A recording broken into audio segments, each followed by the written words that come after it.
And we are just leaving Pattaya. It's been the most beautiful stay here at the Marriott. And now we're heading back to Bangkok.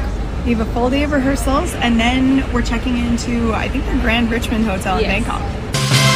So, kahapon nga ang last activities ng mga candidates sa Pattaya before flying back to Bangkok today sa ika-day 15 ng Miss Universe 2025 para naman sa pagpapatuloy ng kompetisyon kung saan inaabangan na ang nalalapit na back-to-back National Costume Competition and Preliminary Competition.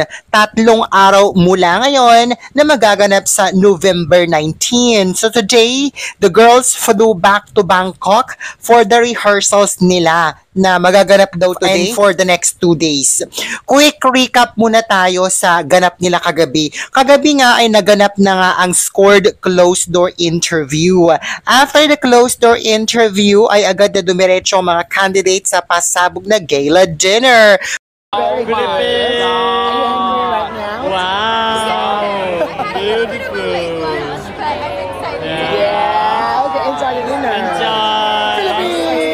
Wow! Philippines! Atisa! How are you, Atisa? Very good. Kung saan nagkaroon ng pasabog na fashion show. Inirampa ng mga kandidata ang kanilang pasabog evening gowns. Si Thailand, Vina, 4 na beses pala siya nagpalit-palit ng outfit. Day, grabe! So, bago magsimula ang closed door interview kahapon, hanggang sa gala dinner, hanggang sa fashion show, hanggang sa matapos yung event nila ng hating gabi, nagpaulit-ulit siya nagpalit-palit ng pasabog outfit. Grabe. So, from this to this, at kahit nasa gala dinner na ay nagawa pa nitong makapagpalit ng pasabog gowns. Grabe. Samantala, sinuot naman ni Atisa Manalo ang kanyang dress na ito sa closed door interview pero makikitang hindi na siya nag-change outfit. Ito pa rin ang sinuot niyan at inirampa sa gala dinner at sa fashion show kagabi kung saan umani ito ng mixed reactions mula sa mga pageant fans. Marami ang nagandahan pero meron din hindi. At marami nagtataka kung bakit hindi siya nag-change outfit samantalang marami mga candidates ang nagawang makapag-change ng outfit. Really good. You know, the interview was amazing. I don't have some questions. Is very difficult or not? I think most of the questions are about yourself, so they weren't very hard to answer. ไว้ตอบดีมากเลยอ่ะ You have something inside your Philippine people. Colorado and support you and I want to say. Thank you so much for your support, as always. I really appreciate it, especially with the voting. It shows everyone that the Filipino spirit of Bayanihan is very much alive. So thank you. Yes. Thank you so much. Yes.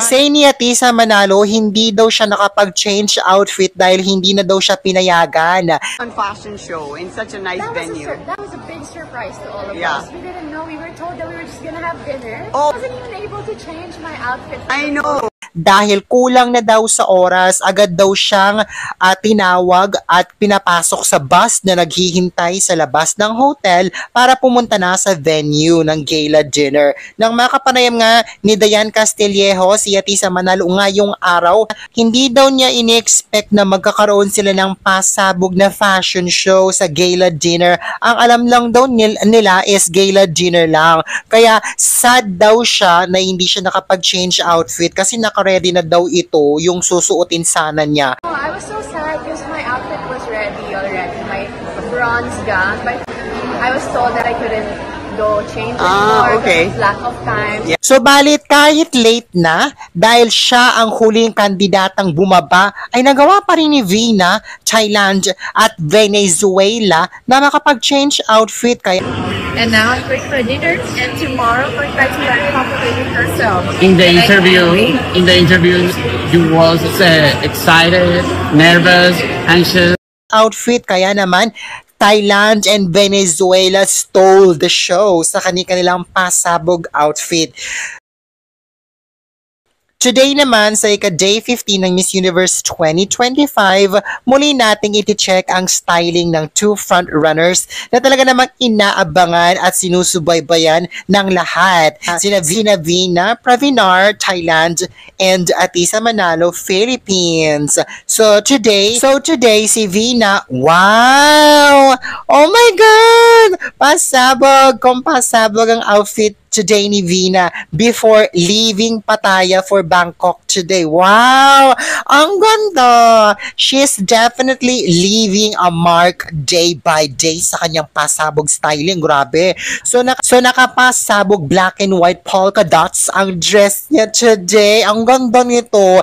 Tapos meron pa siyang malaking polka dots na hat. Grabe! Oh my God! I love this dress. The dress perfectly fits her. Ang ganda. Lumalaban talaga si Vina sa lahat ng aspeto ng kompetisyon na today. Malakas ang charisma, stage presence at star power niya.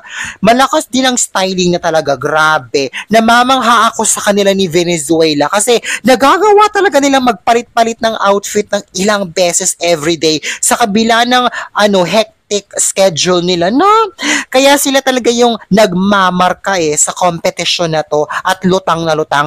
I love Vina's outfit today. Ang ganda. Wow! I'm giving her a 10 out of 10. Pasabog. Now, for Atisa Manalo naman, naka all white siya today. Sa top, meron mga flower design. But the rest of the outfit is plain white. Naka loose pants siya. Ang ganda ng makeup niya here as usual, and I love her hairstyle. Ganda din ng earrings, bagay sa outfit. Nagpasample pa siya ng kanyang aurahan at pasarela. Ayan. Anong hanash ko sa outfit niya today? This is actually beautiful. Ang linis tignan, polido, very chic, very elegant, very stylish. I love the look niya today. I'm giving her 9.7 out of 10. Ayan. So today and for the next 2 days, puro rehearsals daw muna ang mga candidates for the upcoming national costume and preliminary competitions on November 19. Anong hanash mo?